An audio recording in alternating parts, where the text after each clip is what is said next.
Welcome to Chronic Combat Conversations, a live look at our best bets, picks, and predictions for every UFC card. With your hosts, TB Scouting MMA and The Guru, back once again for UFC Vegas. No, for not UFC Vegas, UFC Abu Dhabi, UFC 267 in Abu Dhabi, special start time. Jan Blachowicz versus Glover Teixeira for the light heavyweight belt. Also, Peter Yan versus Corey Sandhagen for the interim bantamweight championship, with a bunch of other fights on here that are, it is a stacked card.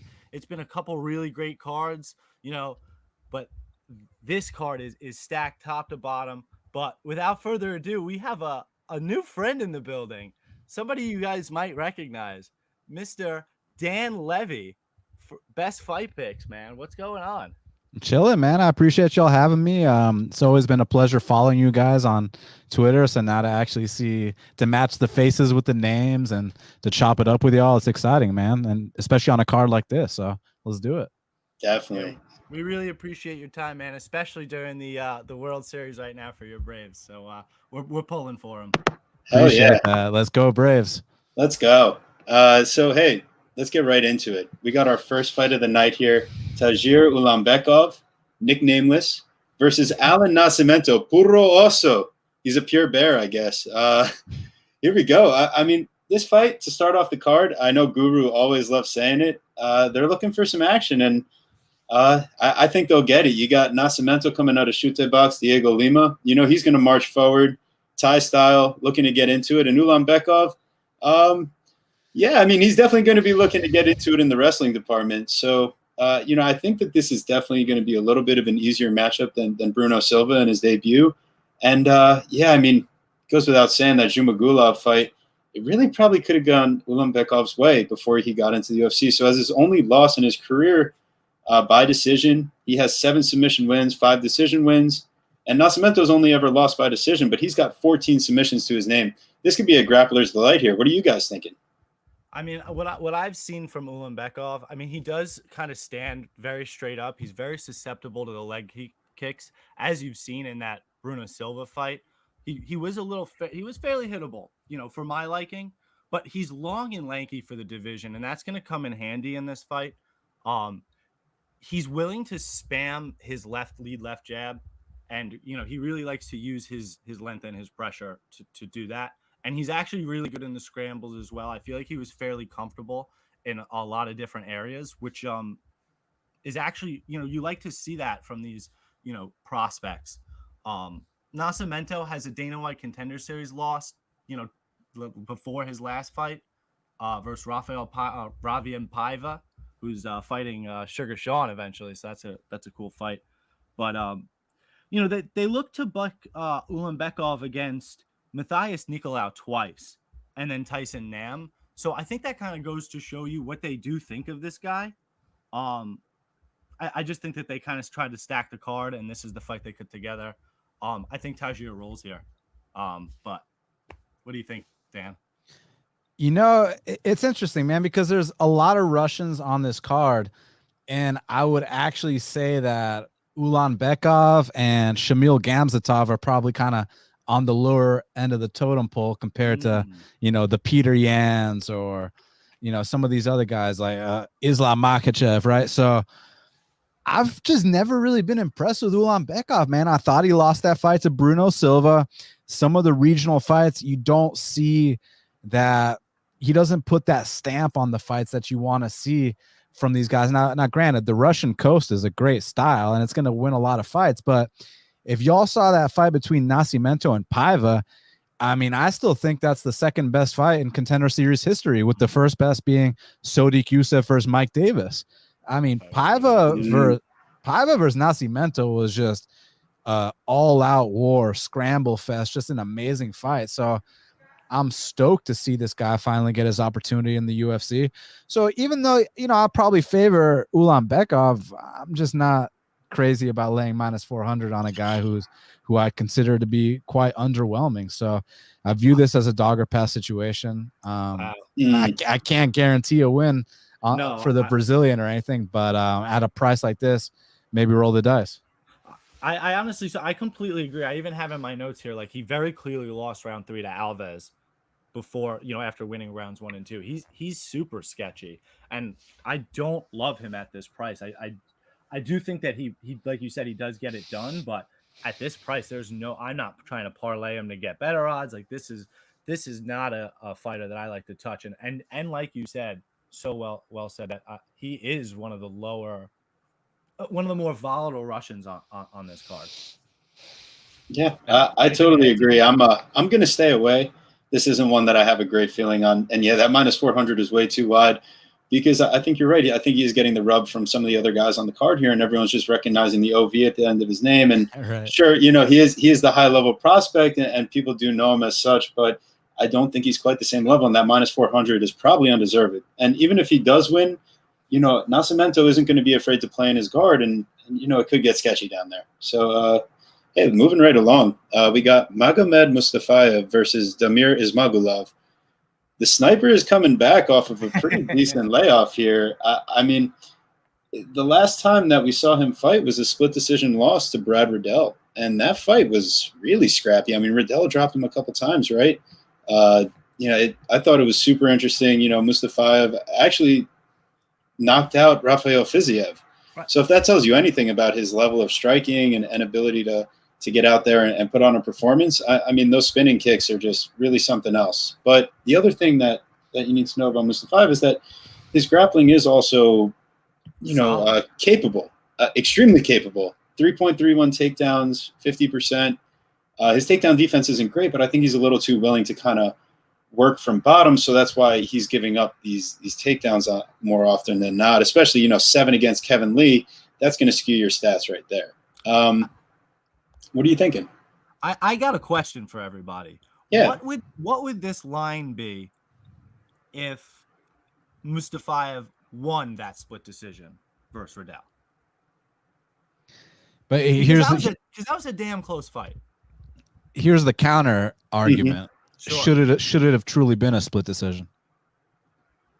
It's a good question. I mean, that knockdown, I do think that Riddell, scored the more significant strikes in that fight. And really, the grappling pressure and pace was put on by Mustafayev, but it wasn't really followed up with a ton of control time or even strikes. Yeah.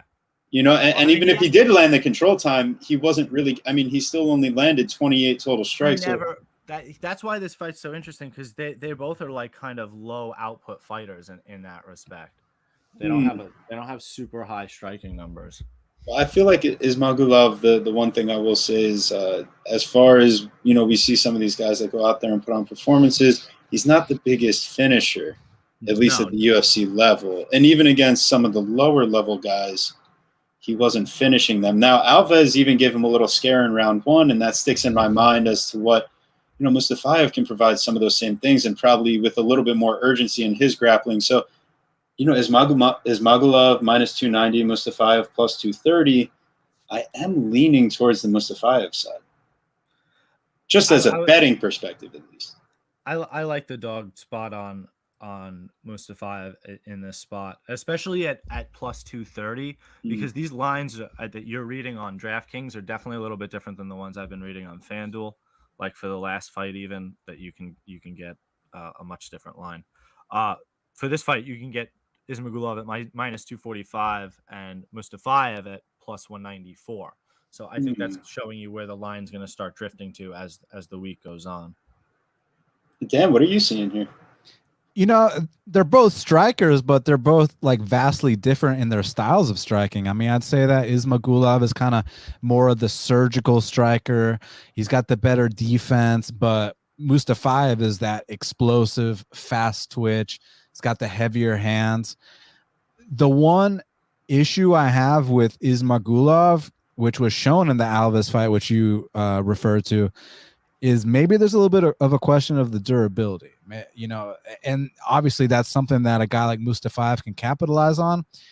the thing I'm worried about is banking on that one big moment. I mean, it could happen. Don't get me wrong. It could totally happen. You see a price like that, then I understand. But I definitely think the minutes are going to be won by Ismagulov, and I like the strength of schedule, and I like how he's been handling it. Like, you saw how he completely dismantled Thiago Moises and made him look like an amateur, and Moises is no slouch at all. And Joel Alvarez, who's an up-and-comer, like he's been handling his business. But again, Mustafayev has also paid his dues, so it's really a clash of two strikers where one's the kind of pinpoint, accurate kind of, I don't want to say sniper, because like you said, he's not finishing guys, but he's kind of, he'll jab you to death if he has to. I mean, he'll do just enough to win. But Mustafayev, I mean, he can come out here and spin kick Fiziev and finish him, you know. So it should be exciting. I'm going to lean with Ismagulov, but I mean, you see a price like 230 on Mustafayev, and I mean, I'm not going to sit here and talk you off of it. Yeah, and it's not like a dog of the day type of deal, but maybe a little sprinkle. I do want to see weigh-ins, as Ismagulov is going to be 2 inches taller, 3 inches more of reach. So I'd like to see, you know, does it look like Ismagulov is like in a different weight class? Let's see the face-offs before we really go too crazy on this one. But no, I mean, you know that Mustafayev is going to be the shorter man, and he's going to have to close the distance here. But again, he's the more explosive man. So he's one of these guys. He's a big moment guy, and one big moment could change the course of the fight. Alves almost changed the course of the fight with one big moment. Mustafayev is much more experienced at the UFC level, so maybe he does it. But the moments that he's not doing it, the moments that he's taking breaks, that's where he's going to be eating those clean jabs, those straight rights. You know, and this guy. Go ahead. No, I was gonna say, do you think this is one of the fights where the grappling sort of negates each other and they spend it mostly striking, or is it gonna be really mixed martial arts and gonna have a little bit of everything in this fight? I mean, that's a great question. I mean, I know these guys as primarily strikers, and I think they're gonna try to implement their game. And again, fast twitch versus kind of trying to keep it pretty and trying to point him up. So yeah, it should be an exciting clash of styles. I'm excited to see it for sure. Definitely a fun fight. And, you know, I think we definitely take a big drop off here as we move on to our next fight in the middleweight division. Huiozang versus Andre Petrovsky. Who? You know, Petrovsky comes in on short notice here, filling in for Amadovsky off of a little bit of a sketchy win where, you know, he did drop the second round there. Petrovsky did to Gilmore, but he comes out and finishes the job in round 3. I did think, you know, Huiozang, I am interested to see how, you know, his quote-unquote Greco-Roman background is going to hold up now at middleweight, because it really didn't hold up well at the heavyweight division as he's facing Rashard Coulter, and, you know, as he moves down, I got that backwards. You know, he starts against Cyril Asker and then moves down against Coulter. You know, it really didn't look great, but let's see. Maybe, you know, now he's actually going to be sizing up well here. But Petrovsky, you know what his game plan is. So who gasses out first? I think that Andre Petrovsky, I mean, maybe it's square, especially since it's kind of what the Vegas line is predicting too. I just think Andre Petrovsky's wrestling pressure he's going to be fierce. And I can't predict who has worked on since we've last seen him since 2018. But he was supposed to fight Amadovsky twice, and that fight got pulled both times. And against Rashad Coulter, man, he looked terrible. Like, that fight was horrible. It was really, really a very poor fight. For both guys, Coulter included, who dropped the third round being so gassed. Really, really poor. Honestly, I think Petrovsky's live for a sub, man. Like, again, I don't know if that's super square. I don't know what the line is. It's so minus 235 money line for Petrovsky, plus 190 for Who. And if you want to go ahead and take a look at the winning methods, plus 260 Andre Petrovsky by sub. I'm cool for like half a unit on that. Why not? Yeah, I'm personally going to stay away. Dan, what are you thinking? So I'm thinking I want to see what Huiozang looks like at 85s, because first fight against Asker, I believe, was a heavyweight. Next fight against Rashad Coulter, 205. Now 185. So, yeah. I mean, what's this dude going to look like, right? But then on the other side of things, you got a guy in Petrovsky who is a D1 wrestler, and you have to respect those credentials. And, you know, not to generalize, but you tell me I got a D1 All-American or a D1 American. I don't know if he's All-American, but just an American wrestler with a D1 background, you know, fighting a dude from China, you know, 9 times out of 10, I'm taking the American there. But he does have a bit of a cardio issue. He's still putting together his MMA game. He was supposed to run through that last guy. Things got sketchy. That second to last fight on the Ultimate Fighter, that was a big upset that he lost, you know? So these guys are so green that it's just kind of hard to get a read on it. And the last thing I want to throw out here is that it opened -110 apiece.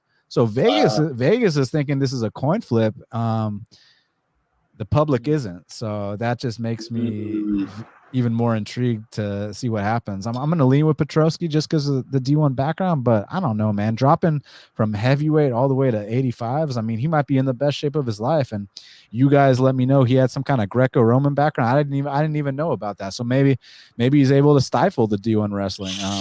Yeah. So, I thought it was more just funny that I saw it listed somewhere because I was like, I didn't really see that so much on tape per se. But yeah, I mean, ultimately, I think you're right. I think this is one of those fights where you want to learn a little bit about what these guys have, especially who in a different division. So I just feel like it's one of those fights that like you'll look back in like a week or a month and you'll be like, oh, Petrovsky myself, it was so obvious. I should have bet it. But like you can't live like that. So, but honestly, you're right. You're not sure what Huiozang is going to look like. So I definitely want to see what he looks like on the scale for sure. And hasn't Petrovsky had weight issues in the past, or am I imagining that? I don't know off the top of my head. That's a good question, though. I mean, I know those wrestlers, they cut so much weight for so many years that after a while, you know, it's going to take a toll on your body. So I wouldn't be surprised. I just can't confirm nor deny. Yeah, I would hate to slander the guy if it's not true. I'm just not 100% sure. Well, hey, I mean, let's get down to a matchup where we might just have a little strong feeling here. We got Mr. Finland, Makwan Amirkhani, versus Lerone Murphy. Apparently the miracle, because this guy got shot in the face, bullet lodged in his lip, and then, he survived and then ended up training MMA and getting into the UFC. So maybe Lerone Murphy is the miracle. That's funny. I didn't know that was his nickname. So here we go. I mean, let's break it down here. We got Amirkhani off of an extremely disappointing loss against Kamwela Kirk, who was fighting him on short notice, and maybe that played into it. But, man, it was just one of those spots where Amirkhani, if he was really who we thought he was, that he should have ran through that opponent. I know Kirk, you know, he did come in impressive, but it just leaves a little bit of a bad taste in my mouth. And then you look over across the way, Lerone Murphy. And, I mean, this guy is just all around just a fun guy to watch. In my book, I feel like that draw that he had against Tokugawa, he did get taken down a whole bunch, but he did show the ability, you know, especially as the fight, you know, started going on, to get out of those spots. And yeah, I mean, sure, you know, it didn't look great early, but what I did see is that Murphy has a pretty legitimate submission game. And he also showed a pretty good top control game and some ground and pound as he's finishing out Hikaru Ramos, who we'll talk about later on the card. So Murphy, his stand-up is great, but I think his ground game is a little unheralded. I mean, he knows what he's doing on the ground, but I mean, he has no professional wins by submission. So, I mean, I think he's educated down there, but he's not going to be looking for any sort of offensive standpoint. But I think to your point is that he's not going to be easily submitted in the first round, I think is more of what you're alluding to. Well, I'll put it this way, is that he averages just about the same amount of submissions per 15 as Makwan Amirkhani. That's a So the way I put it is I bet Lerone Murphy to win by submission against Silva de Andrade, because I figured that there would be some grappling initiated offensively by de Andrade, and you know what there was, and he did take Murphy's back, but you see Murphy get out of it relatively quickly and reverse position. And it makes me feel comfortable that you get a guy that gets into these spots and he doesn't panic. And then you look at the physical attributes, and then you look at his stand-up. The 42% accuracy isn't great, but with the 63% defense, and he's landing almost a full strike more than his opponent, he's faced some pretty good opponents. I mean, Tokugawa's got some power in his left hand. Ramos is a very fun striker, and I mean, he really did away with him. And then Silva de Andrade, that fight was a pretty good back and forth, but I think Silva de Andrade is a bit underrated, especially, I mean, he's just such a fun guy to fight, and he packs a lot of power. So I think we saw Murphy a little more timid, where he's going to come into this fight against Amirkhani, and I don't think he's threatened in any which way unless he shoots for a takedown and gives up a front choke opportunity. So, I mean, for me, Lerone Murphy, we got the line is it's minus 340 on FanDuel, but it's minus 310 on DraftKings. What are you guys thinking? What do you think, Dan? I think Makwan Amirkhani is a beast for about 4.5 minutes. He's just got I think he's got some kind of health issue which prevents him from going hard after he hits that wall, man. I mean, he can grapple his ass off. It's just once he hits that fatigue state, he's got nothing left. And if you've been reading his Instagram post after every single fight he's been losing lately, he says the same thing keeps happening over. He's got an issue with his kidneys and whatever the case may be.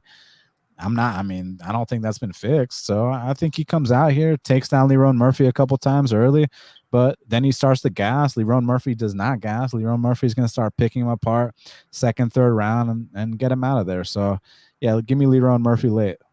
Yeah, I like it, man. He's got the great footwork, feints. He's very explosive. He seems well-rounded. I mean, he seemed at 30 years old. He seems like almost like the perfect prospect, right? Like too good to be true, kind of. The miracle. So, I'm excited to really see this fight for sure. And Murphy is part of our parlay, right? Yeah, I was going to say that's first leg of our. It's going to be an official Chronic Combat play. So it's stay tuned. It was a late early play. We played this one early Saturday night. So hopefully you guys were staying up on our Bet MMA, and you got to see that. If you got a moment though, make sure you like the video, subscribe, send it around. Thanks so much for listening. Check out Dan Levy's page as well. Awesome gentleman. BestFightPicks.com. All right, so we got Shamil Gamzetta versus Mikhail Alexeychuk. Michael Lord Alexeychuk. Excuse me. Yeah, don't mess that up, man. I can't forget that. But listen, I just think the wrong guy won in Alexeychuk's last fight. Facts. And I will say it was a pretty close back and forth. I just thought that Alexeychuk didn't necessarily do enough in 2 out of the 3 rounds. But, apparently 2 of the judges thought so. So that's where we're at. And he came out with such a timid game plan, really trying to conserve his gas. And you can do that against a guy like Blachowicz, I think. You can survive those moments and really not fight your most aggressive game plan and try to conserve your gas tank. I think that's what he did. But, I mean, was it really super effective from any standpoint? I don't know about that. And Gamzetta, I mean, he's going to come out and look to strike, and he does so very efficiently. Yeah, so, I mean, he started as a freestyle wrestler, right? And then he went to the combat sambo. And now he does have the BJJ brown belt. So he seems like he's got the good variety of techniques in his background. Well, I also I saw a good variety of leg kicks from him as well, with the different high kick, front kick. He really enjoys using the leg kick. But during his fight with Kidson Abreu, man, he initiates in the clinch and then gets taken down. I was not super impressed with him at all in that Kidson Abreu fight, and that was the last time we've seen him, and it was just split decision win. He was booked twice versus Oven St. Peru, once versus Devin Clark, and once versus Darwin Jung, and now finds himself here versus Alexeychuk. So I don't really know what to make of this guy. And what we've learned is that when there's a high degree of uncertainty, the line gets closer together. So you see this line at minus 164 for Gamzetta and plus 134 for Alexeychuk, and I it's fair. Like, to me, that's a fair line. So I don't really see too much value in either side. Dan, do you want to try to guide me in the right direction here? Yeah, I got to be honest. When I watched the Kidson Abreu versus Gamzetta fight live, I kind of thought Kidson Abreu won that fight. Right? Yeah, I was not impressed with this guy at all. Exactly. I thought I was crazy for maybe even thinking that. Nah, I thought Klidson won. I mean, look, it was a close fight. And as far as Bukauskas and McCall, I mean, that was a close fight too. It was a good fight. The way I kind of view this is, Gamzetta kind of has that Russian coast style, and a lot of times they're going to come out here and win decisions. But McCall kind of has more of that volume style. He's kind of a smaller man. For 205, we wanted to see him drop to 85s for a long time, but for some reason he won't do that. But I got to say, he's battle tested, man. I mean, he's paid his dues. He's been in there with a lot of tough guys in the UFC, and we're really not sure what to expect from Gamzetta in terms of like, where's he been? Has he been injured? Is it a visa issue? Does he simply just not need this shit because he's well connected? Like, what's the deal with him? So honestly, I kind of view this as a dog or pass situation, and I'll take McCall to be busier than Gamzetta and to win a decision. My only concern, just like with every McCall fight, is the size. The dude's tiny for 205, and the ground game ain't the best either. So those are the concerns. But yeah, give me McCall here. Yeah, I like him as a short dog there. Once again, maybe not a dog of the day here, and maybe I do end up staying away, but I would much rather lean that direction than all of that other uncertainty and a lot of time out of the octagon. But wait, I have a crazy question now. So now I'm confused because I said McCall and it's written McCall on Tapology, but FanDuel has it McCar with an R. And I thought I heard they Dan messed up. Levy said McCar. No. It's I think it's Michael. Is that it's actually pronounced? It's Michael Alexeychuk. It's Mikhail. Yeah. Oh, right, yeah. Yes, probably with the proper pronunciation. FanDuel has it with an R, so they're crazy. All right. Yeah. And then I thought you're good. All right. I'll be okay, everybody. All right. So bringing us right along to our next fight. We have Alexey Zaleski dos Santos, Capoeira. He's going to be bringing those spinning kicks. And we have Benoit Saint-Denis, God of War, giving Deus Figueiredo a little run for his money out there, I guess, right, with the nickname. Is he? Yeah, I mean, because that's what Figueiredo's nickname translates to in Portuguese, right? Wow. Fair enough. So, yeah, I mean, we have really, they're well matched up in the size. I'll be honest, I cannot find tape on Saint-Denis, so I mean, it would be easy to just sit here and say I lean Zaleski dos Santos minus 215, but I really don't have enough background to give out a suggestion on this fight myself. I couldn't agree more. I guess I lean Zaleski by capoeira crazy knockout, unless he gasses out, and then who knows. So, what do you think? Yeah. Benoit Saint-Denis is just kind of like a strong, aggressive grappler. He's going to try to initiate the takedowns. He's going to try to transition submissions. He's going to try to impose his will. I mean, I think he deserves to be in the UFC. He's handled his regional competition accordingly. So now he gets this opportunity. I just kind of think that, Zaleski's truly been paying his dues in the UFC. I mean, Zaleski knows what a 7-fight win streak in the UFC is like. Zaleski is extremely battle tested, win, lose, or draw. I mean, he's always out there having these incredible wars. So, I mean, this is a situation where there is going to be pressure on Zaleski just because it's like you're fighting a dude with nothing to lose. This guy's supposed to lose. It's his UFC debut. So, I'm not sure if Zaleski is going to be taking as many risks as he normally does. I think he might kind of try to play it safe. But that being said, Benoit Saint-Denis might give him those openings just in the sense that he's a very aggressive guy, always trying to initiate the grappling. So he might run into a Peruvian necktie. He might run into a flying knee. He might run into something along the way. And I just don't think he's ever seen anything like Zaleski before. So, yeah, give me Zaleski to win this fight. And I think it's a favorite or pass situation. I like that. That's kind of where I was leaning, man. And it's nice to get your perspective there. Go ask Luigi Vendramini how tough it is to debut against Alexey dos Santos, man. Yeah, I So- mean, think about this. So everyone only talks about how Luigi took his bag, but they don't talk about how Luigi had to survive like a deep ass Peruvian necktie attempt like early on in that fight, and then eventually got flying knee KO'd. Yeah. Yeah, And- that's a tough debut, man. And it's like back to like the point we're talking about where it's like there's a lot of pressure because it's like Zaleski has so much to lose in a matchup like that. Like who the fuck is Luigi Vendramini? Like Zaleski is a top 15, top 20 guy. Like he's out here fighting, you know, the Stricklands. He knocked out Sean Strickland. He's out here fighting Salikov, Li Jingliang. I mean, he's fighting all the beasts in that division. So, you know, when you get these matchups with these no names, it just puts a lot of pressure on you. I mean, he's out here beating Max Griffin, who's on a roll these days. So it's really couldn't you argue that maybe there's more pressure in fighting somebody with a name like Salikov or Li Jingliang, whereas maybe in this fight there's less pressure because there's no name. He hasn't seemed to do well when he gets those bigger names. Yeah, I have a theory about the Jingliang fight that was.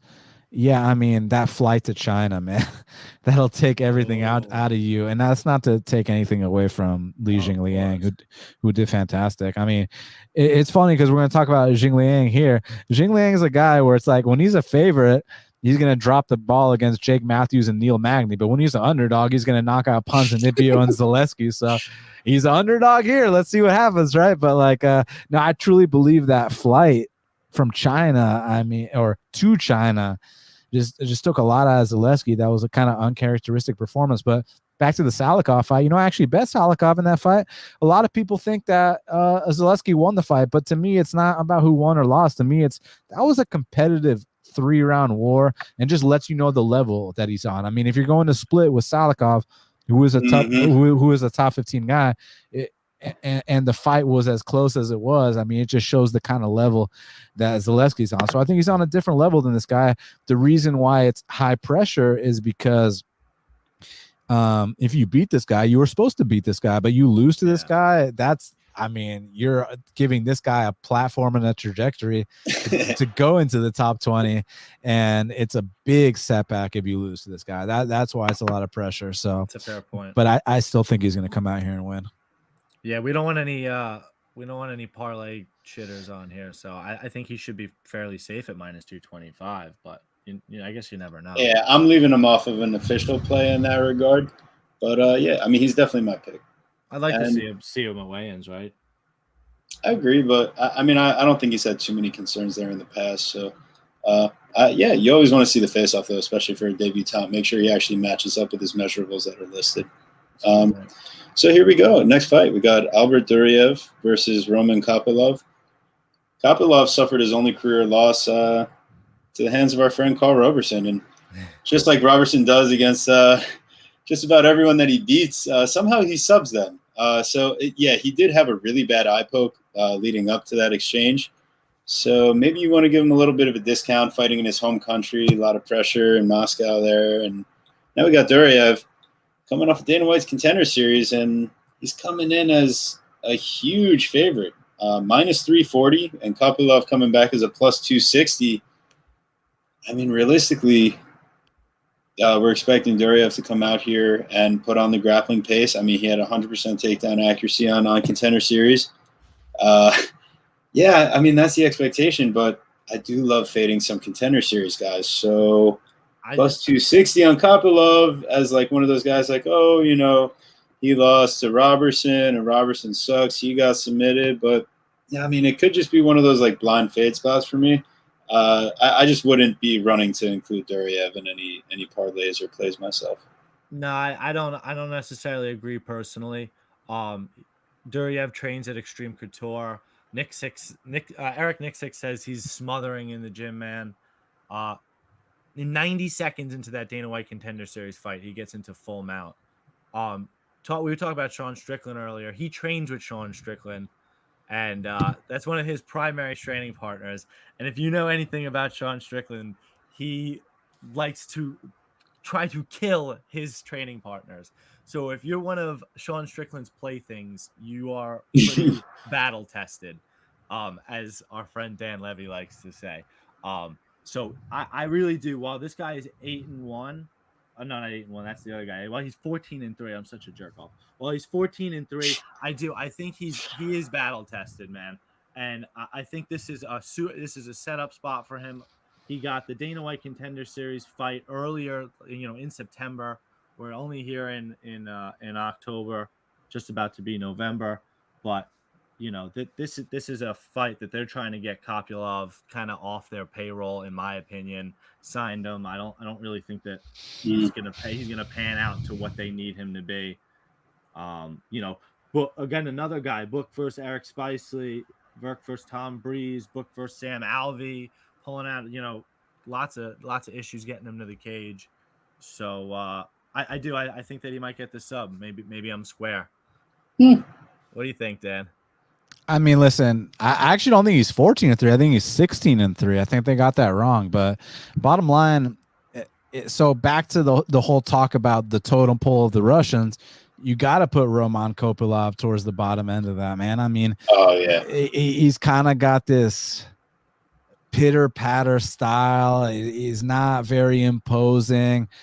Got submitted by Carl Roberson, which I don't give a shit if he was jet lagged, if it was his UFC debut. Like, dude, that is a red flag and a half. And I mean, it's one thing for Ankalaev to get submitted by Paul Craig, but at least Paul Craig, he submitted Kennedy, he submitted Jamal Hill, he submitted a bunch of badass fighters. So it's like, even though he cost a lot of people a lot of money, Paul Craig's a top 15 guy. But to get submitted by Carl Roberson, I mean, dude, like that's the glory kickboxer. A quote unquote glory kick, but it's it's a massive red flag to a point. And then you look at Duryev and talk about paying your dues on that regional scene, man. And he's been in there with all the toughest guys in Russia, and he's good everywhere the fight goes. He's aggressive. He's got that killer instinct. I think he's going to run over this guy, to be honest with you. So give me Duryev here to make a statement. Yeah, I'm always willing to be open to others' ideas, especially on one that maybe I didn't have such a strong feel on. So I do appreciate your guys your input here, and Duryev will be the official pick. Although I might not end up playing it. I'll probably have you play it by the end of it by Saturday when you're feeling a little froggy. All right. We'll see how we get here. I can appreciate it. Hey, I did come around on Jessica Rose Clark and Tabitha Ricci last week. In all fairness, we cashed. So all fair. But I think that'll brings us on to our next fight, huh? Yeah. We got wow. I mean, this we're starting to get into the meat of the card here. Oh, yeah. Because this one, I mean, Hikaru Hamas versus Zubatra Tokugawa. Yeah, this should be a very fun fight. However, I mean, I got to lean to the Ramos side here. Oh, yep. I thought I was going to be alone on that one. No. I thought I was pulling something crazy out this one. Listen, tell me why it's crazy. So Hamas at least has the advantage here on paper. Height, he's got the inch. He's got 4 inches of reach. And I do think he's just a better striker overall. He has very good in and out movement. And obviously he's got a lot of the flashy stuff. But I think since, he suffered that loss to Murphy, then he comes back against Algio. And, yeah, it's a big step down in competition. But I do think we see, like, the real patience and growth of Hamas, who's still so young. I mean, 26 years old. And I think he's still got a lot of growth in the UFC. He's 6-2 already. So he's got his jiu-jitsu black belt, but he's also got a double spinning elbow knockout of Ayman Zahabi too. So I think he's got all the tools in the bag, and then he shows the offensive wrestling necessary to put Algio away in their last fight, because some of the early exchanges on the feet were a little bit closer, and Algio even outstrikes him, but Hamas ends up landing 8 takedowns. Gets a ton, 3.5 minutes of control time when he needs it. And yeah, I mean, ultimately, I just think that Tokugawa won't be able to rely on his wrestling in this fight, because Hamas can make it difficult from any position. And I think just especially as the underdog, I just don't think Tokugawa's overall control rate is as good as it could be. But I will say he has faced some pretty big names. So Guru, I mean, what are the reasons you were leaning on this fight? It was so funny because one of the major red flags to me was that even though Ramos won, he got outstruck by Algeo. But then I go to look at Tokugawa, and that dude doesn't throw any strikes either. 50, doesn't land more than 50 strikes in a fight. So I mean, when you look at his UFC stats, he's low output as well. He's not going to be punishing Ramos with that. With pressure like he's going to need to be. And like you said, I think the wrestling is, he's not going to be able to rely on it well enough. And what did we see with Ramos versus Dawodu? He gassed in the third round or took it off or thought he was up. I don't know whether it was coaching or gas tank. That was bad. And how about the draw versus Murphy? The split decision versus Morcano? Dude, you want to know the bet? And this is the bet. You bet this fight you bet this fight to be a split decision at plus 400. Dude, he's got Tokugawa himself has 1, 2, 3, 4 split decisions in the UFC himself. And Murphy we know has a draw. You know what I mean? So it's like yeah. What do you think, Dan? Tell me I'm crazy here. Nah, I mean, to me it's really about Ramos is one of these guys that he's ultra talented. He's got the physical tools. He's well-rounded. He can strike. He can grapple. He can do it all. It's just about the mental meeting the physical. Because, I mean, sometimes he flakes out in these fights, and you're like, really, dude? Like the Saeed fight, the Lerone fight. But then other times he does what you want him to do. And I feel like at some point he's going to finally put it all together. I've been waiting for that to happen because he's been a talented prospect since even before his UFC days. I mean, I remember back in the day he was fighting, I don't know if it was LFA or looking for a fight or something, but he had this fight against this dude Manny Vasquez, I believe it was. And Dana White was like front row. They're looking to sign Ramos. He actually gets choked out in the first round, but then he comes back. He was like 21 or some shit, maybe 19 at the time. He comes back, wins his next fight. Then he gets signed to the UFC. And I mean, he's better than Zuba. The issue with Zuba, look, Zuba's got a nice left hook and he's got takedowns. It's just Zuba doesn't throw enough. Zuba's inactive. Zuba's got a gas tank issue. It's just like, Ricardo, are we going to show up to fight? How was that flight from Brazil to Abu Dhabi? Yeah. It's funny because after he knocked out Zahabi in New York, he stayed in New York for like 6 months straight. I mean, so I'm questioning, like, where's his head at, right? But I mean, he was born in 1995. Like, I wouldn't know what it means to be born in the 90s, man. So it's like one of those things where if he can just put it together, I mean, I think he's got the goods to win this fight. And you give me a plus 150, well, then I'm willing to take the chance to hope that he puts it together in this fight. It's just I'm very cognizant of the fact that, he might flake out like he's done more than once. But I know the talent's there. I know the skills there. I know the size is there. I know the youth is there. And I know the talent is there. So give me Ramos, and hopefully he shows up to fight. I think the interesting thing with the knockout loss he had to Murphy was that was at Fight Island as well. So he's had that experience. Now he gets to go back and right the wrong. Yeah. Interestingly enough, I mean, Guru, would you go as far to say that this is our dog of the day? I mean, geez, yeah. I think I'm hitting it. I mean, I really don't think that there's a more talented fighter that I'm backing at an underdog line on this card. Dog of the day. That's our dog. At least confidently, because there might be one coming up that I have to do, but like, it just might not be the right thing in the end. So we'll see. We'll get there. But guys, that's our dog of the day. I think you're dog right. of the day. I think plus 140, right? I like that. Barring any weight cut issues in that low weight class. So let's move on from our dog of the day here. And are we at the main card? Yeah, we are. No, we're not. No, this is the head prelim. Right. Okay. Of course I know that. This is my wife we're talking about. Right. That's right. Oh, yeah, your wife, I'm sure. Of course. And everybody else's, right? And everybody else's. So you're obviously talking about Vino Gianjirobo, right? Yes. Hikaru. All right, so we have Amanda Hibas versus Vino Gianjirobo. And this fight is it going to be a grappler's delight, or are we going to see like the Mackenzie Dern, Vino Gianjirobo stand-up affair like we saw, in Gianjirobo's last fight? I tend to lean to thinking that Gianjirobo actually might be able to implement her grappling in this fight. And once again, I'm looking here at an underdog line, plus 128 on FanDuel, plus 145 on DraftKings. But I do recognize that Hibas is a very strong fighter, and she does have very good offensive wrestling. I just haven't really seen anyone test her defensively as much as I'd like to in the wrestling department, because I think that Gianjirobo actually can make it interesting in the stand-up as well. Am I crazy for thinking that? Yo, shaved head Ray Cooper just knocked out Magomed. That was Oh crazy. shit! I gotta pull that up. Wow. Okay. First round. Yeah, I think so. That was crazy. Wow. Okay. Oh my god, that was so crazy. Good for him, man. Wow. Not to detract from what you're talking about. No, I don't agree with the Virna pick at all. Okay.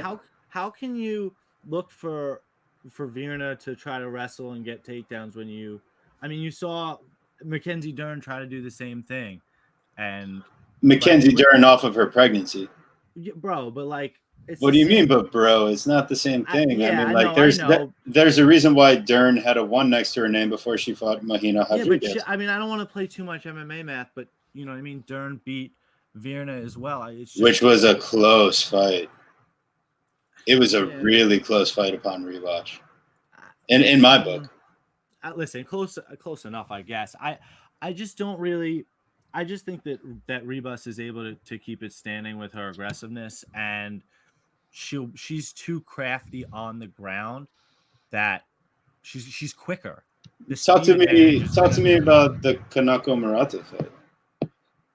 What about it? I think Murata's a better wrestler, and she got caught in these bad positions. Murata is in a wrong division. She's like a midget. She's like an atom weight, bro. Like she's fighting. It's like fighting mini me out there. I felt terrible for that chick. She gave everything she had against Virna. Well, I mean, yeah. The way I would see it is that Virna landed. A lot of those distance strikes did come after the arm got completely mangled. But once again, I just thought that between the Dern fight and the Murata fight, that she showed that she can compete on the feet, and I don't think Hibas's stand-up is anything special. And I don't know that she's been tested by a grappler like Vino before. You say she's nothing special, but like that first round versus Marina Rodriguez was great. Wrestling. She was great at wrestling. But you should be great at wrestling, Marina Rodriguez, right? Yeah. There was all right. So my point. No. All right. So here, this is the beauty of UFC stats is that if we go to the first round and we go to the distance strikes, round 1.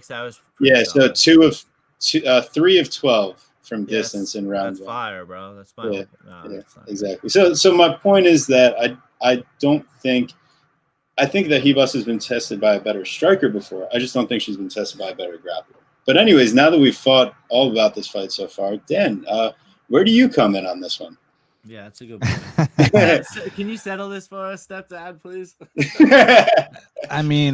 Let's remember that Hibas is a black belt too. Now, is it the same caliber black belt as Virna? That's up for debate, but I'd say that Hibas is actually just better across the board, better athlete too. The only issue with Hibas is the chin. And that's not just because Marina Rodriguez, who's one of the best strikers in the division, knocked her out. Back in the day, Polyana Vienna knocked her out. And people can sit here and be like, oh, that was so long ago. How could you bring that up? Well, the reason I can bring that up is because she got knocked out her last fight too. So, and in the women's divisions, when you have knockout losses, more than one especially, that's alarming, man, because those divisions aren't known for one-punch knockouts, and it's happened to her twice. Now, I'm not saying Virna can expose that, but I will give Virna a lot of credit because her striking has been getting better. That fight with Dern, although she lost, that was a fantastic fight.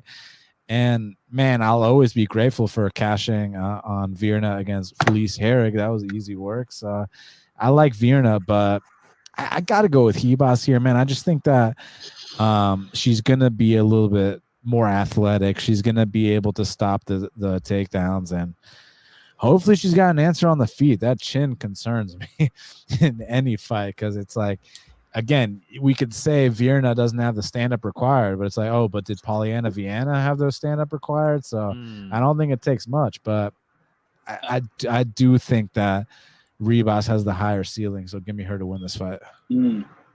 Interestingly enough, I mean, Hibas got knocked out at 125 her last fight. Maybe it's stupid to assume, though, but, like, is she – oh, can we assume that she's trying to address these striking holes after getting knocked out in January? Like, has she spent the last 7 months focusing on boxing, or did she go back home to Brazil with her family and her dad and just training jiu-jitsu again? I mean, that's kind of my thing. Like, I don't love that her dad's her coach. I feel like there are some people that I just like. They're specific. I mean, like, listen, like I feel like it's a lot to comment on other people's family situations and stuff. I don't love that she's not being pushed by someone that doesn't have a relationship with her outside of the sport. But that works for a lot of people, as you saw with Khabib. You know, you could argue GOAT, whatever.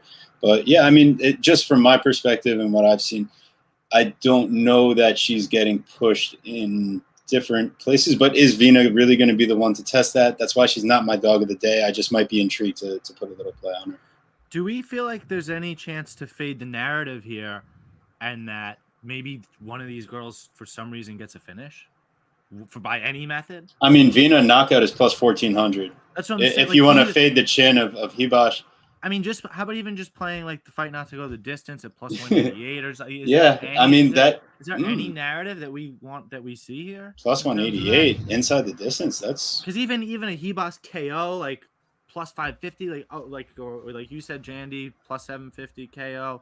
That it was so interesting because they have both ladies at plus 1,200 by submission. I'm sorry, you have plus 750 on FanDuel? Yeah, it's plus 1,400 KO on DraftKings. What? Plus 1,400 KO? Once again, we're not saying that this is like the most probable or anything. Holy shit, but just as like line value, I mean, like a couple dollars, like just for fun to see what happens, fading the. I don't know. You know, don't go crazy on that. That's a mistake. But they'll correct that by Saturday. Yeah. That's a mistake. Is it? I guess. All right. Well, hey, I think we broke that one down to the best of our ability. Let's open up the main card here with. I mean, one of my favorite fights of the night, Magomed Ankalaev versus Volkan No Time Ozdemir. I mean, Magomed Ankalaev has been one of my favorite prospects since I've been scouting MMA, as it says in my Twitter handle. Now, that hasn't been for a long time, but I just really appreciate a well-rounded athlete, especially one that's so technical at the light heavyweight division.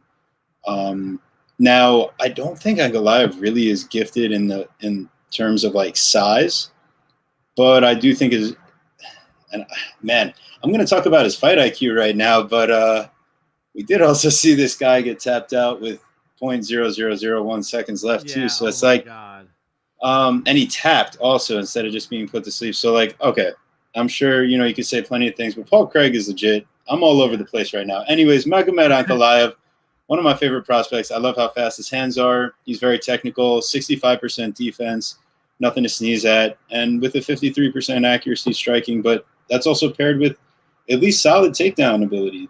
And he showed it when he had to use it against Nikita Krylov, which is it slightly concerning that he had to use it against Nikita Krylov?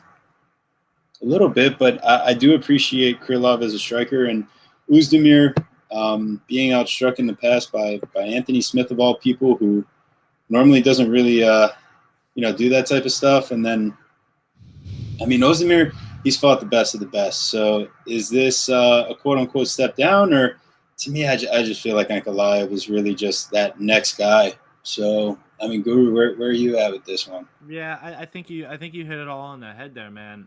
I think Ankalaev is next up to eat. Ozdemir is, I think, unfortunately for him, just kind of being put out to pasture after getting the quick rise to the title, has kind of faced a murderer's row in terms of Cormier, obviously losing to Cormier, losing to Smith, like you just said, which was not a good showing for him, like you said, getting outstruck. The split decision versus Reyes. The split decision versus Ray kick, which I don't think that he won, in my opinion.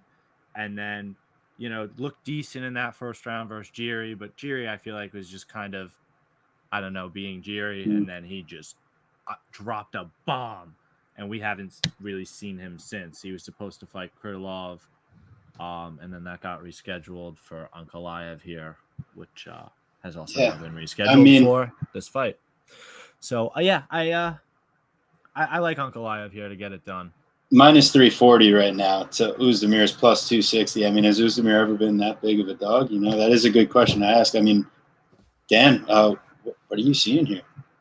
Yeah, I mean, at a line like this, you got to question if Volkan's being disrespected. I mean, beat Rakic, arguably beat Dom Reyes, so it's not like this guy's out here fighting bums or anything. This guy's battle tested. This guy paid his dues. He's having these 3-round competitive fights with the top guys in the division. I understand Jiri did his thing, but Jiri might be fighting for a title soon. So, but maybe Ankalaev is going to be fighting for a title soon too. It's just the line is just a little bit too wide for me. I still pick Ankalaev because, you know, I question where Volkan's confidence is at after such a devastating knockout, and then I question his confidence in general as a man. I mean, when you're I can speak as a bald man, like when you start like getting hair restoration, like you ain't feeling too confident about yourself, are you? And I mean, I think that shit's for. I'm not gonna call it a UFC fighter a pussy, you know, because dude would you know, punt me into the 10th row and kill me, but like. I think it all ties in, man, and I question his confidence big time. So give me Ankalaev here. I'm just not crazy about the price. I mean, bro, that hairline was so bad when he came to fight with Jiri. I was like, what happened to him? Oh my god! It looked worse when he got the treatment done. It's like, bro, it's just like, if you're going bald, shave your head, be a man. Yeah, that's right. Yeah, like what? So I feel that. I just think that Ozdemir has like 1 round.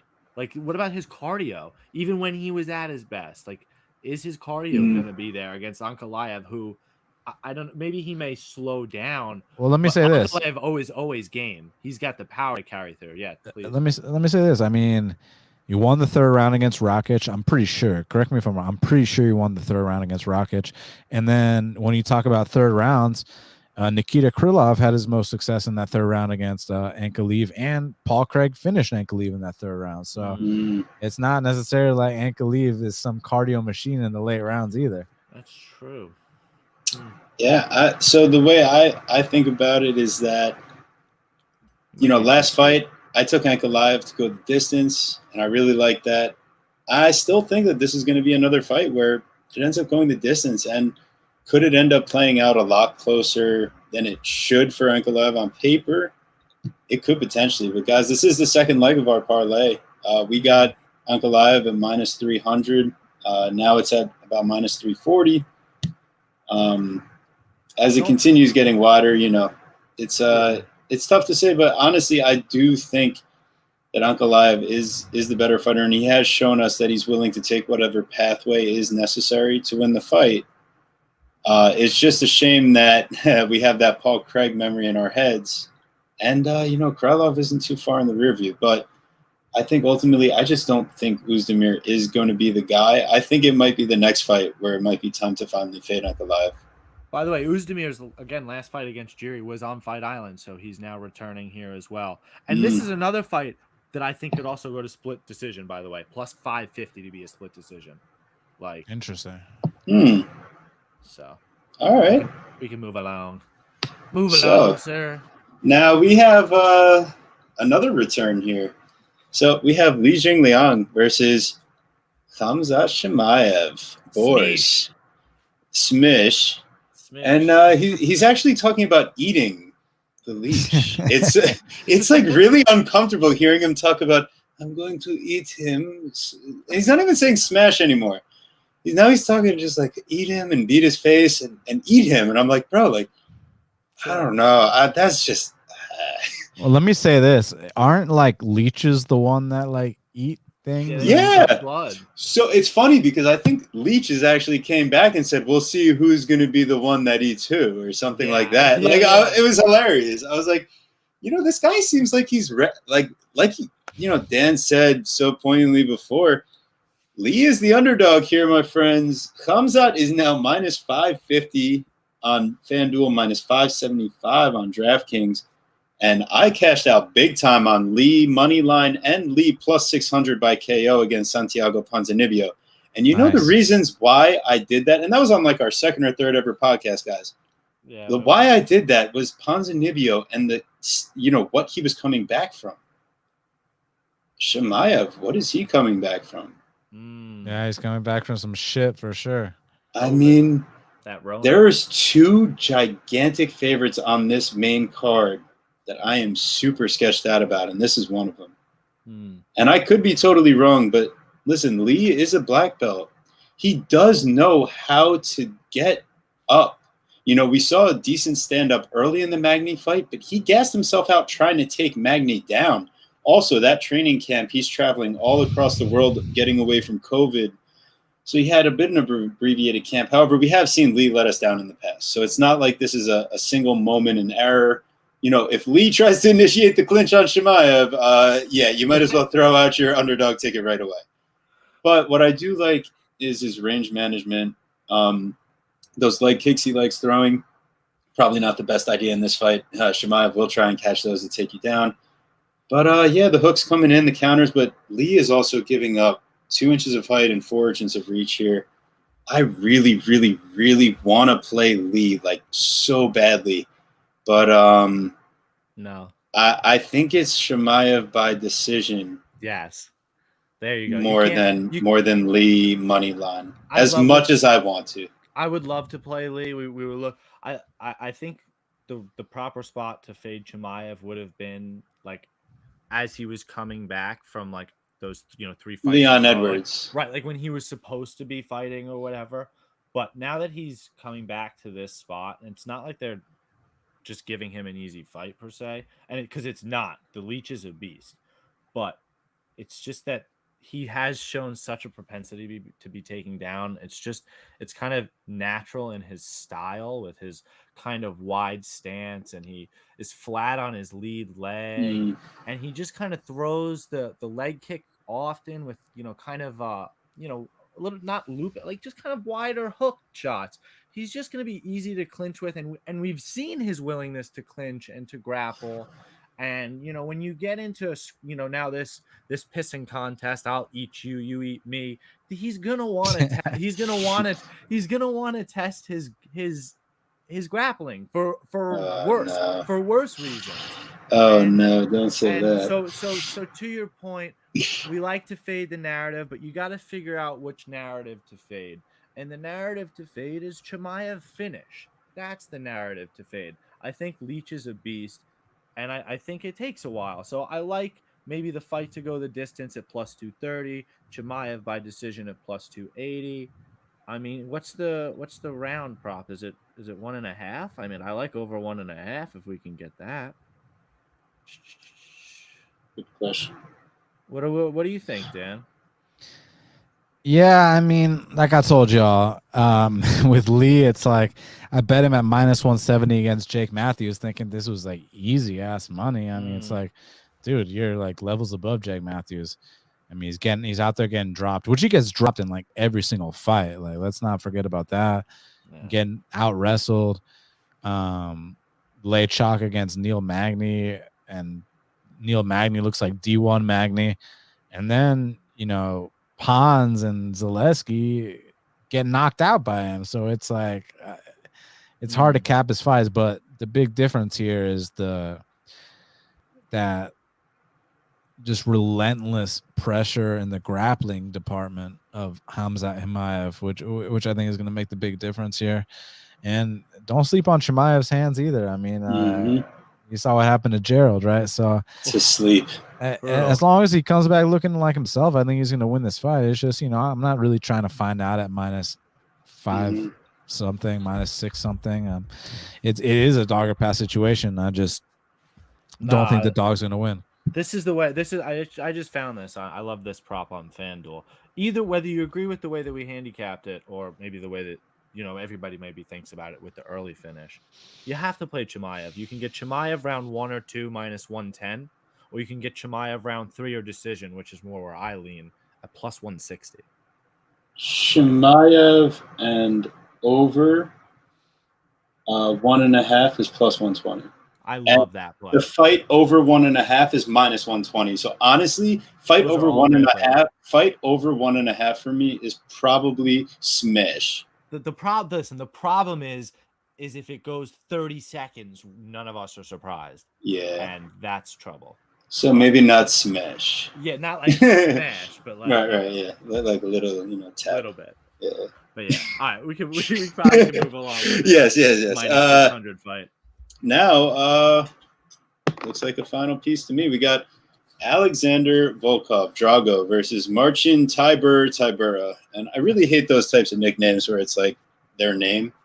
Like Silva, De Silva, anyways, I digress. So we have Alexander Volkov, 4-inch height advantage, 2-inch reach advantage against Marcin Tybura. And that just starts off at where the advantages are for Alexander Volkov. He is so much more of a technical striker. While they have similar defense, a lot of that is tied into Tybura's offensive wrestling and what that happens to do to his opponents. Volkov is out there in striking battles going 25 minutes with Sorogan and, ultimately holding his own and just embarrassing most other guys that he fights on the feet.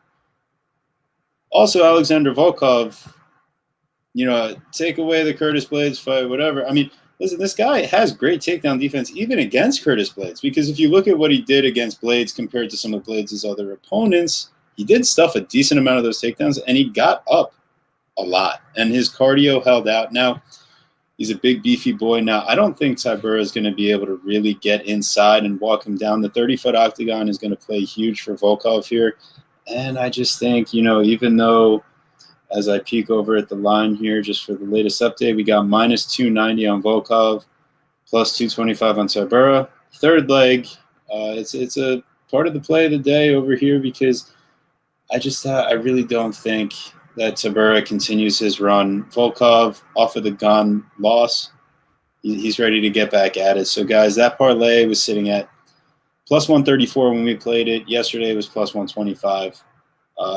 If you want to jump in and keep Bank alive as a leg, that's up to you or not. But, I definitely still feel confident in it. So, Guru, add on. Yeah, no, I can't help but agree with everything that you've said. I just feel like the worry over Alexander Volkov's grappling is a little bit overblown. I don't think Tybura, I don't know how long, even if he gets the takedown, right? How, like you're saying, how long can he rinse and repeat for? How long can he hold down Volkov, right? With his pressure. I just think that we've also seen that the judges are not rewarding grappling without striking. So I think Tybura is going to be too busy trying to hold down the bigger guy, and then Volkov will work his way up. I will say, in all fairness, just to give Tybura credit, is that his ground and pound is one of the most effective once he is able to ground people. I just think that when he opens up to get those strikes that he's normally looking for, Volkov has those elbows from bottom or he hip escapes. And, he's actually good at those things. And I think he wears down Tybura, and a 3-round fight, I just think he's going to win from distance. But Dan, are you thinking similarly? Yeah, I mean, look, you got to give Tybura a lot of credit. I mean, there was a point in his career when he had lost 4 out of 5 fights, and it seemed like it was over. And now he's on a 5-fight streak. So all credit where credit is due.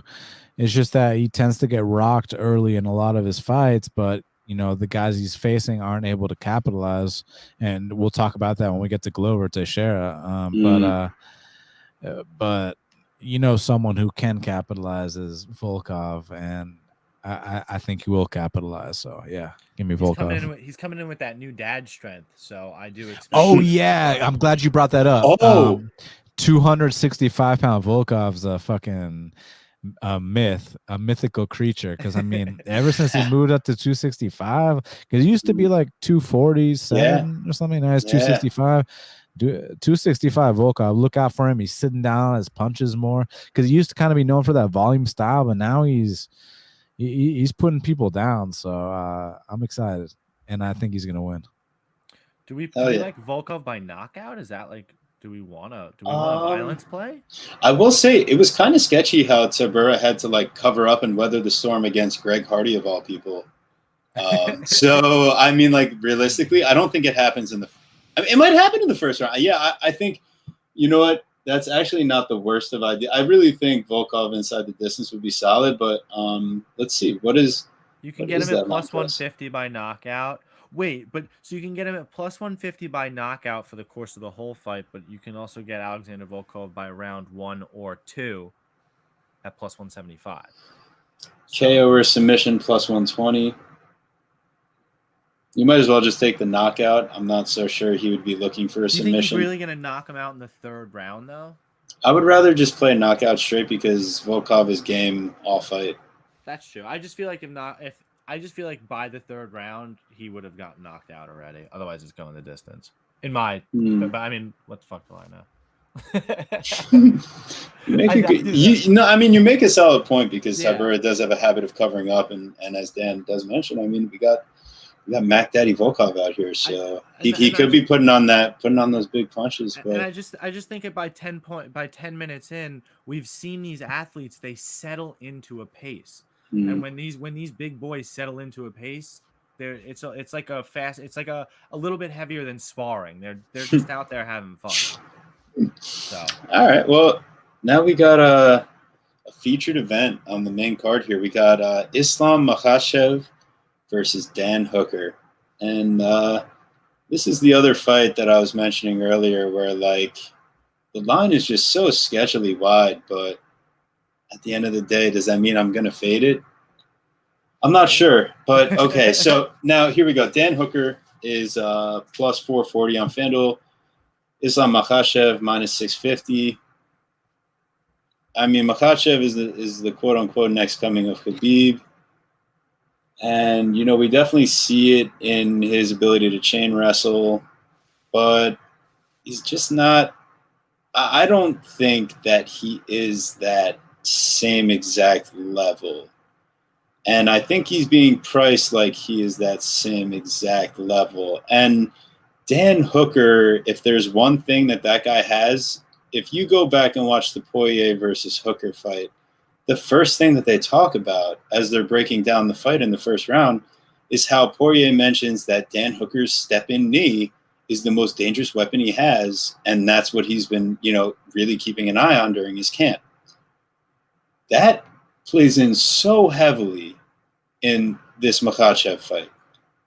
Because if Dan Hooker wants to win this fight over 3 rounds, he needs to land that knee on a single leg.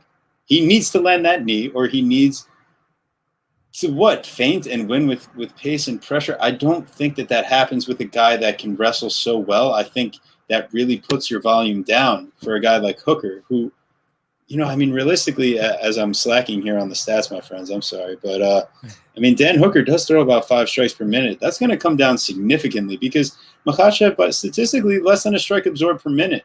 So Hooker, he needs to land the perfect shot here. Can I trust that? I don't know if you necessarily need to because the line is plus 450. So it might be a little shot here just fading the Makhachev narrative for me. That's what I'm going to do. I would love to see some sort of game-breaking, pay-per-view ceiling sort of knockout here. Almost to the point where you could play Dan Hooker by KO at plus 1,100 on DraftKings because that line is absurd. But unfortunately, I just think that it goes to decision and that Makhachev gets it done with his inevitable wrestling pressure because and we also showed that he's not even necessarily a one-trick pony against Thiago Moises. He was able to set up his wrestling with decent. They look like they were in 2 different weight classes. I'll be honest with you. Like that, I don't like that's the thing. Across from Dan Hooker, these guys. Hooker's big. Hooker's got a 5-inch reach. You think he can't scoop up he loves scooping up the neck. I like I said, I think that it's worth a flyer at plus 1,100 by knockout. I'd rather say plus 800 inside the distance. Oh, yeah. All right. I think he has shown the ability consistently. That's two of Hooker's things are the step-in knee and then that front choke, that series of front chokes. So what do you think, Dan? Where are you at? I mean, it's knee or guillotine or bust or Darce or anaconda or bust. Yeah. Islam's just, man, he seems like he's headed towards the title. I think he's the real deal. His pressure is insane, and you got to catch this guy. So will Hooker do it? I mean, I'm not laying no minus 800 on anybody. Right. So it's Hooker or pass. It's just I'm not trying to throw away a unit on Hooker and watch him win, right? But so give me Islam. That's fair. And you know what? My circle pick, who I take on my this is my Tapology or whatever. I'm probably taking Makhachev. Let's be serious here. But last week we did a little quarter unit on Caceres inside the distance. We were able to cash out on it, and that was so sketchy, to be honest. So is it like a similar plus 800 here for an inside the distance? Probably not an official play, but will it be on my personal FanDuel account? Will I have like $5 to $10 on a Hooker inside the distance? Probably. It'll be a degenerate play. Yeah, in fact, I mean, listen, it's a full degenerate. I'm sorry. Okay, get out of here. I apologize. Okay, yeah, because I mean, Makhachev is gonna win. We don't take kindly to your top around here. Here we go. First of our two co-main event interim bantamweight title bout: Peter No Mercy Yan versus Corey Sandhagen, the Sandman. It's not official, but that's what we're going with. Sandhagen comes in 4-inch height advantage, 3-inch reach advantage. Right off the bat, I mean, yeah, it looks very similar to the TJ Dillashaw encounter. And I do think that it actually could play out stylistically pretty similarly. Petr Yan, obviously, we know he should be holding the belt right now. He is holding the belt right now. Right. Yes, Dan has been very vocal about this, actually, and I love it because Petr Yan is the title holder. I mean, and listen, we had huge bets on Yan, and we were devastated because we read that so cleanly, and now the second fight is priced so much money on Petr Yan that night. It's God. That's called a bad beat. Shit happens. Yeah. But listen, I mean, you make that bet 9 times out of 10, you're winning it. So that's it. Yeah. I mean, listen, Sandhagen, does he sound a little cocky to you guys coming in and talking about everything? What do you think? I mean, it's really a thing for me where I think Sandhagen one day should be challenging for the title, but I think that TJ Dillashaw fight was alarming, even though I scored that fight for Sandhagen. But I think that the way you should handle TJ Dillashaw, if you have aspirations for fighting for a world title, you should be going out there and knocking this guy out. I mean, Dillashaw's had chin issues. He's coming off the USADA suspension. I'm surprised Dillashaw ate some of those knees. I gotta give him a lot of credit, but it was massively alarming how easily Sandhagen got pushed up against that fence, and he just doesn't really have much of an answer for that. And Petr Yan's got great boxing, but don't sleep on his grappling either. I mean, going into that Sterling fight, everyone was saying the grappling would be Sterling's biggest path to victory, and it was Petr Yan landing like 7 or 8 takedowns. Those Muay Thai trips were so dirty. Yeah, he just put his leg behind him and pushed him. It's the shit you do on the playground. It was oh my God. I remember we were watching that fight together, right? Yes. Like we were cheesing. We were like, we were dancing. Our bet is cashing. He's kicking his ass. Nope. Yeah, and shout out to my boy Alex Caceres, who took his illegal knee like a man and came back and won the fight via rear naked choke because he actually believes in himself. Shout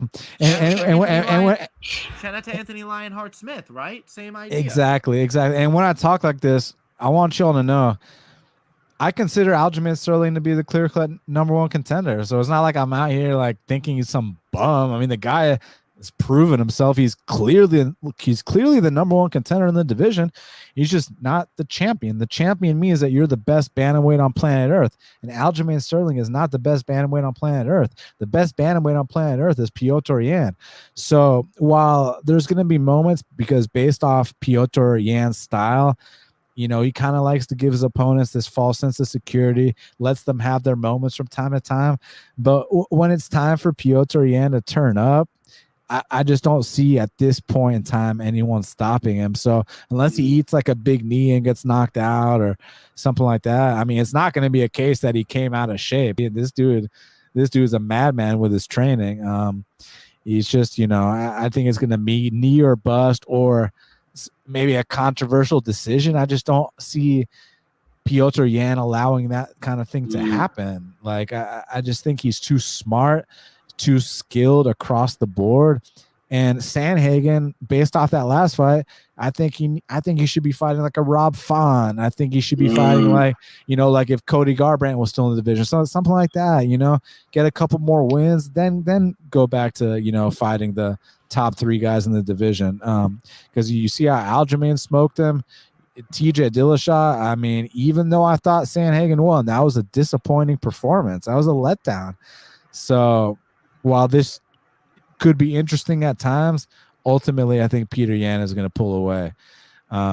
And whether it's mixing in those trip takedowns you were referring to, whether it's that clean boxing, just his fight IQ is on a different level. I think he's a top 5 pound for pound fighter right now. Like, I really, that's how high I am on Petr Yan. So I think that I think he's got something for Corey Sandhagen come Saturday.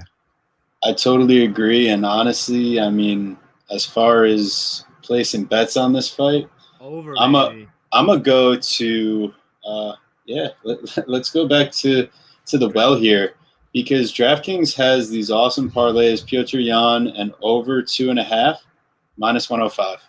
That's a beautiful play. And it was -110 earlier. So let's wait a little bit. People are thinking this is a violent spot, or maybe the people are betting Sandhagen. But if that can get to plus money, that is potentially, because that parlay, I don't think it was. I mean, honestly, potentially that could end up being the play of the day. Listen, I really like Peter, like you guys said in this spot. I like this to go a little bit longer. Peter, round 4-5 decision -110. And one of my favorite parlays, guys, is parlaying this fight to start round 3 with the next fight to start round 3, which we got at plus money. Yes, so and it's official play already. Yeah, so I need 10 minutes and 1 second of each title fight to cash some bets. And I mean, shit, that's a great way to be rooting and not even have to pick a side. Amen. We're just essentially rooting for some good fights. And we know Petr Yan, like you said, is going to take some time to cook up. I like that. So it sounds like we have a good consensus there. Now, boys, it's time for the main event. We made it. Like we like to say, I mean, Jan Blachowicz, Polish Power versus Glover, Dad Strength Teixeira. We're giving out nicknames here today.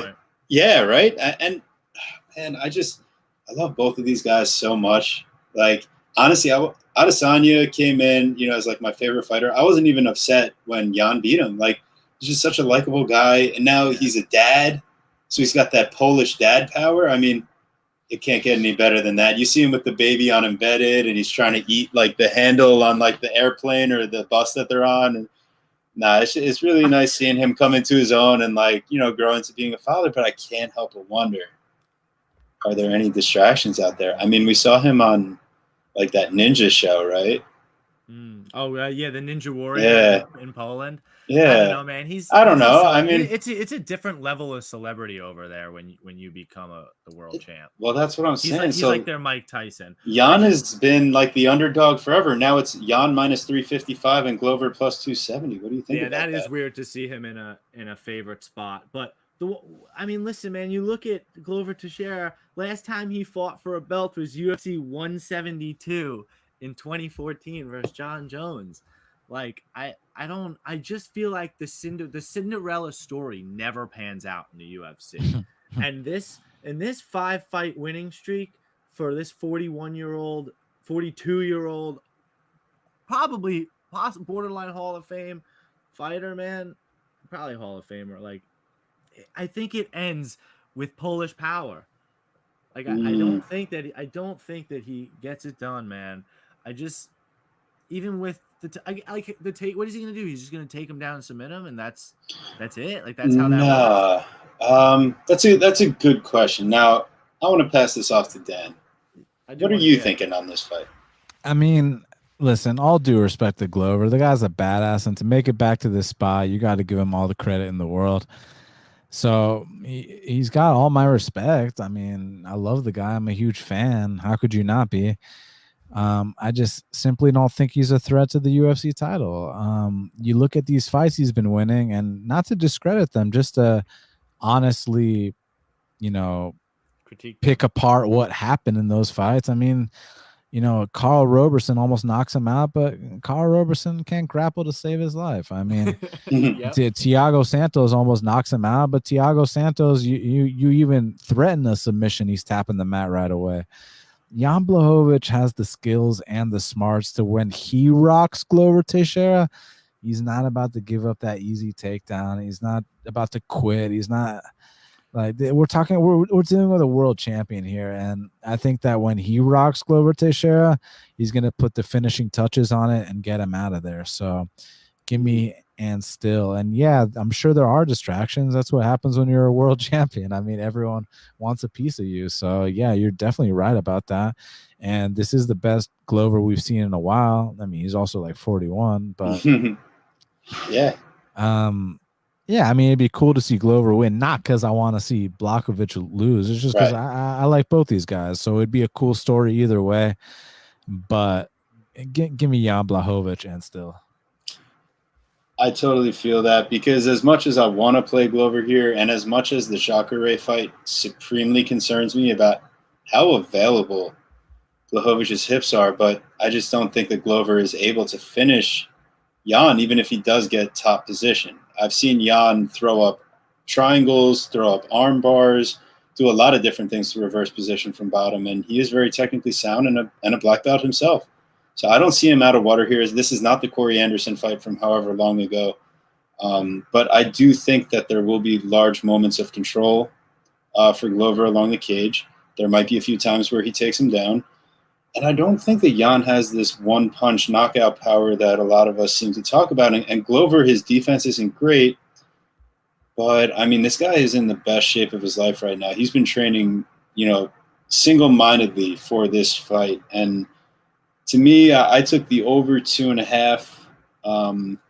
I threw my biggest play so far on that. And I mean, right now on DraftKings, it's listed at minus 125. I believe I got it at a minus 110 on FanDuel. So I'm curious if that line's moved at all, Guru, if you see that. But then also, I took the fight goes the distance. I put down at plus 192. Yeah, that's what it's listed at now. I really tend to think that there is going to be a lot of control in this fight on both sides, and that there isn't going to be as much striking. And I do think that Jan is going to be able to land on Teixeira. And and listen, a finish wouldn't be the most shocking thing in the world to me. It's not like Glover hasn't been hurt by, like Dan said, almost everyone he faces. Fight. So even the Anthony Smith fight in the beginning, he's getting hurt. But what you're starting to see right now is that, other than the fact, like, it's not only is there no value, it's the public is starting to run with this narrative. And when you watch the public run with these narratives, it just doesn't happen. Jan Blachowicz at minus 105 for a knockout.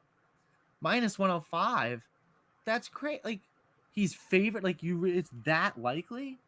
It just seems too pricey to me. Maybe I'm crazy for that thought, but when you can get like Islam Makhachev by decision at plus money, but I can't get Jan Blachowicz by knockout at plus money. Blachowicz by submission is plus 1,200, interestingly enough. If you want to fade the narrative and still say inside the distance for Jan, I'm just saying, because he could hurt him and Glover goes to shoot for the takedown, except this time it's not Thiago Santos and he's in a guillotine. I'm getting a little nervous with my going the decision bet, but I do think it goes over 2.5. I think we cash sometime. I know that they're friends. I think that he's going to have a mutual respect there, and I think it takes some time to really get cracking. Like, I don't think he's going to get cracking like he got cracking at Dominic Reyes. I think it's more similar to Okay. the Adesanya fight in that Interesting. respect. Yeah, so I mean, hey, Dan, any last thoughts before we wrap up here? Nah, man. I mean, I think we covered everything, and I appreciate y'all having me on, man. It was Seriously, really a thank you. great time. Thank you so much for giving us, an hour and a half of your night, man, especially during the World Series. We really, really appreciate everything you've honestly done for the MMA community, Twitter community as a whole, man. Like, I'm not sure you realize that, man, but you're a pretty big pillar in the community. So we really appreciate, everything that you do and you taking your time to be here with us tonight. Oh, yeah. The pleasure's all mine, and I appreciate the kind words, man. Yeah, man, keep on cracking. And listen, you guys can find us at Chronic Combat on Twitter, at Chronic Combat Conversations on Instagram. You can find me at Guru Scouting MMA on Twitter, Verdict, Instagram, and Tapology. You can find my awesome co-host, TB Scouting MMA, on Twitter, Verdict, Instagram, and Tapology. You can follow Dan Levi at Best Fight Picks on Twitter, man. And catch us next week, UFC 268, Usman versus Covington 2. Your boys are going to be in attendance. Yeah, So, Guru surprised me with the birthday gift from the top ropes. This dude dropped. I couldn't even believe it. First of all, the night before, he just gives me an Usman t-shirt. I'm like, all right, sick, 30th birthday, got a t-shirt. Yeah, I said, yeah, I'm doing it big for you, bro. And Happy birthday. Hand him a t-shirt. No, and I hand him a t-shirt and I say, yo, I'm doing it big for you. Yeah. 30th. And here's a t-shirt. And I was like, thanks, man. Yeah, no problem, man. Smiles. But meanwhile, the next day I surprise him and I'm like, nah, man, we're actually going to the show. That's what the shirt's for. Him and my two bros teamed up, so we get the pleasure of going. So, hey, guys, stay tuned. We want to bring you some awesome content that week also. But thank you so much again, Dan, and have a great night, everybody. Seriously, hope to have you back again, Dan, and hope to have all you guys back as well, guests. So keep listening. All right, sweet. Awesome.